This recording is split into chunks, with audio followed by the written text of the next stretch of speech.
Being fond of electronics and clever stuff, around our house are several lights that come on automatically, as if by magic. A simple light switch would be just too simple now, wouldn't it? Sometimes though, things don't work quite the way they should. My name is Ian Currey and this is Thinking Out Loud. Come on, let me tell you what I think.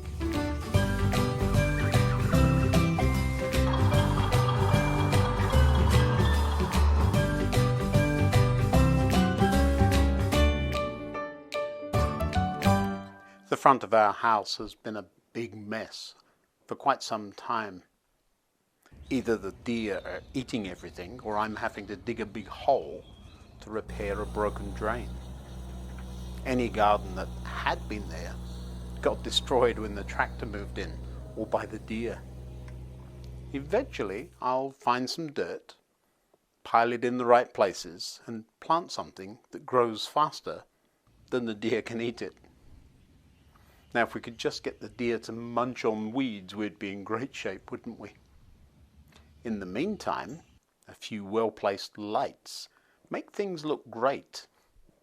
It's funny how that works, isn't it? The lights are really small and not very bright, but they make the house look lovely in the evenings. Perhaps a distraction from looking at the less lovely lack of lawn. The lights are clever too. When the sun goes down, they come on, all by themselves. There's a timer connected to the lights too, so once they're on, they stay on for a few hours after dark, but then go off again right around bedtime. Well, that's the theory. You see, here in this part of the world, we get a lot of afternoon thunderstorms. Now I love watching a good storm. The sky goes black and the rain comes down and then flash, a streak of light goes across the sky before the deep rolling thunder shakes the whole house. Ooh, fun. The sky right after a storm can be quite beautiful too. The light in the sky through the storm clouds is often spectacular. But there's another problem. When the clouds roll in and the sky goes dark, the lights come on. And when the lightning flashes, off they go again. And when the storm causes a power surge, they come on and they stay on for half the night.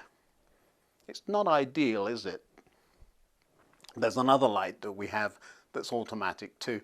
This one is at the end of the drive and it's supposed to come on when I get home late so that I can see where to park and not fall over those packages those delivery drivers leave without telling anybody right by the garage door. This one is motion sensitive. It comes on when something moves close by. Well, like me in my car. There's an adjustment that can be made so that it reacts to the things I want it to. Now a deer and a car are quite different, but in a way I can see why the light might think they're the same. They both move quite quickly up the drive and both are pretty big, and yet, well, if the light comes on every time a deer goes by, it would be on most of the night. Unfortunately, the adjustment isn't easy. I either have to climb up there and stay very still while Hillary drives up and down the drive, or I can do it using Wi-Fi. Who knew? These clever lights come with Wi-Fi? Except this one actually doesn't. It sort of was supposed to, but Wi-Fi and this end of the house are just too far away from each other. And who thinks Wi-Fi and safety lights are words that really shouldn't be in the same sentence? Is that only me? Despite the complications, automation has its place for sure. The lights around the deck at the back of our house could really do with either having another switch or being automated. The lights are outside, but the switch is inside. Inside beside the door that we seldom use, and so To put the lights on, we have to walk all the way around. It's not just me though. Our lake has a path around the edge of it, and of course at night it's important to have lights there so that people can see where they're going and not end up in the lake. The lights were recently changed from sodium vapor lights, which were very orange, to the much more efficient LED lights, which are closer to white. Now, the reason for the lights being changed wasn't because they were orange. No, it was because several of them had come to the end of their useful life at the same time. They would come on, heat up, and then trip, and turn themselves back off again automatically before resetting, heating up, turning themselves on, and the whole process would be repeated.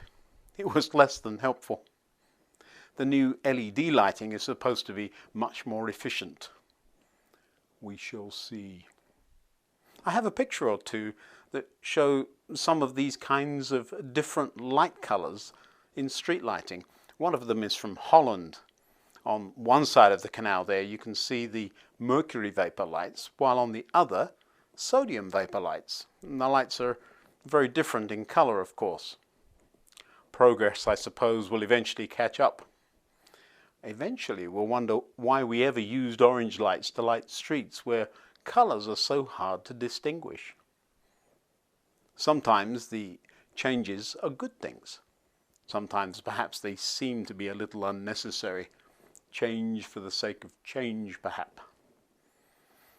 With all these lights, in the end, they just need to work. Automatically or simply a switch, mercury vapor or LED. I really don't mind so long as they show me what needs to be seen. Now, years and years ago, I used to be a policeman. That seems like a lifetime ago. One of the things we used to have to do at night was to walk around the town, making sure everything was safe and that cars were not parked in places where they couldn't easily be seen. Back then there were things called parking lights. Do you remember those? If you parked on a dark street, you had to hang a wee light on the door or the window of your car. And this was so passing traffic would at least stand a sporting chance of seeing you and not crashing into your car. I remember with the new orange lights, they were new back then, one of the most difficult things we had to do was to work out what colour a particular car was. Was it red or green? Blue perhaps? Really, individual colours were very hard to distinguish under this new strange light.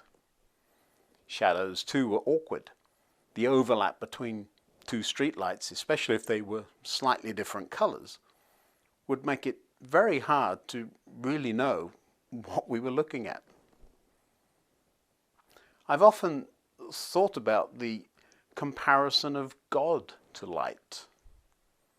There are a number of attributes of light that can be helpful when thinking about how amazing God is. I suppose that's not surprising, since the very first thing we're told God said in the Genesis account of creation was, "Let there be light."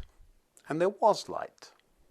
So many of the things that are hard to understand, like timelessness and infinity, and the various ways God presents himself to us, are paralleled by light. Hues contained in pure white light, its speed and size even. Did you ever think of light as being related to infinite size? No? Well, that's a story for another day. But all these things are perhaps helpful when thinking about God and his amazing attributes. Certainly my strange brain finds those things very helpful. I love the way the different writers of the Bible say the same thing in so many ways. There are more than one way to see things, and more than one way to put it all together. Sometimes, though, just as with the clever lights around my house, We'd be better off with a simple switch instead of a complicated variation, wouldn't we? Keep it simple. Or as James said, so don't be misled, my dear brothers and sisters. Whatever is good and perfect is a gift coming down to us from God, our Father, who created all the lights in the heavens. He never changes or casts a shifting shadow. Do you see how James says, don't be misled, and he never changes? There's a lovely chapter or two at the end of the Old Testament. In a way, God seems to sound a bit cross with the people he's talking to there. After realizing mercy and patience are things that are very much part of God's nature, and perhaps having a think about what God is really like, reading those passages there takes on a lovely feel. I am the Lord, and I do not change. This is why you, descendants of Jacob, are not already destroyed. Ever since the days of your ancestors, you have scorned my decrees and failed to obey them. Now, return to me, and I will return to you, said the Lord of heaven's armies. Certainly a God of second chances, right? Sometimes progress is good. Good thing, isn't it? But sometimes too, expecting God to change because we come up with what we think is a new idea or new way of doing things isn't so smart. The very character of God, one of the things that makes God God, if you like, is that he never changes. Until next time, goodbye.